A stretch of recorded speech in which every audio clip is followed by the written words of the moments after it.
Hey everybody, Hot Shot coming at you. Going over Buffalo Bills offseason. What could we expect to see from them? And who will they take with the 30th overall pick? So let's start off with they have just under $1 million in cap space unless they decide to move some people um, by trade or cutting them. So with that, what free agents do they have? They have quite a few offensive linemen. They have both their starting left and right guard um, and a tackle, but not a starter, backup tackle, backup guard, and Josh Norman. Um, One you would like to see them re-sign at least one of their two guards. Um, for a simple fact, you don't want to replace two positions on the offensive line in 1 year. It's been done by many teams before, but um, it's not the best option, especially with a team that is basically probably a few pieces away from really pushing for a Super Bowl contender. They lost against Kansas City in the AFC Championship game, which I expect them to get back to this year. I think they will restock the cupboards of what they need. So, what's the positions of need? Cornerback, linebacker, offense tackle, edge rush, and tight end. Um, how I see them possibly filling these needs, mostly through the draft. I could see a trade. Zach Ertz of the Philadelphia Eagles has been mentioned, uh, possibly going to Buffalo, which would be interesting. I would really be curious of what Buffalo would give up for that trade. Um, it could be a win-win for both teams. Have a very good top 10 tight end, and the Eagles get some draft capital, which will help them. Which will help them with their rebuild, as they said. They do need some cornerback help. Playing in the AFC, they've got three teams with top tier talent that you're going to have to compete against every year. Number one being Kansas City. Number two, surprisingly for some people, might be the Chargers. They do have a couple good wide receivers, and there's a couple other teams, but those are two primary teams that are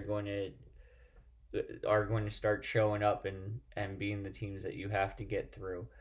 Um, Linebacker, it seems like everybody needs linebacker help anymore unless you run a solid 3-4. If you're running a 4-3 scheme, so four defensive linemen, three linebackers as your base, which most teams are now going to a nickel set. So um, four down linemen, two linebackers, and five defensive backs. That's kind of becoming the base because everybody's going to a three wide receiver set most of the time. So everybody seems to need linebackers that can cover in space and also come up and play the run, which is becoming less and less. Um, Edge, if you actually watched most of the Kansas City game, they didn't get a lot of pressure. And last is offensive tackle. They do have a couple older offensive tackles that are going to need to be replaced. So, with that, who do I have them taking at the 30th pick overall? I have them taking Jalen Mayfield, offensive tackle of Michigan. Fill that spot. If he has to, usually my feeling is from about 20th to like 36 in the draft. So the last 12 picks of the first round and the first four picks of the second round. I usually look at them as players who will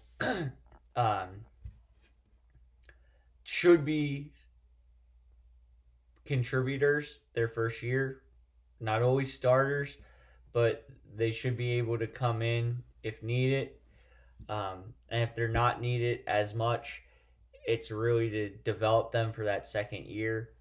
That's where I am at, like pick 20 to 36 usually. Um, that's what you're looking for. Um, my 1 through 10s are usually like, hey, you need to be a starter day one. So with that, I think he has like a year, maybe two, to develop into a left tackle, and then they pump him into that spot. Let me know what you think. Comment, like, share, subscribe. All these help. Gets my content out. More people that interact, more people I can reach, and the more I can get some videos out. Right now, NFL off season, we're in that lull between NFL honors, talking about who won what award. The Super Bowl is over. We're waiting on draft. There's no NFL combine, so like usually most years we have that little pick me up of who overperformed, who underperformed, who had a bad test, bad interviews. Like we don't have that this year with COVID-19 causing everything to be still in a mess in March of 2021. So just trying to come out with some content to keep you guys entertained. Have a good one.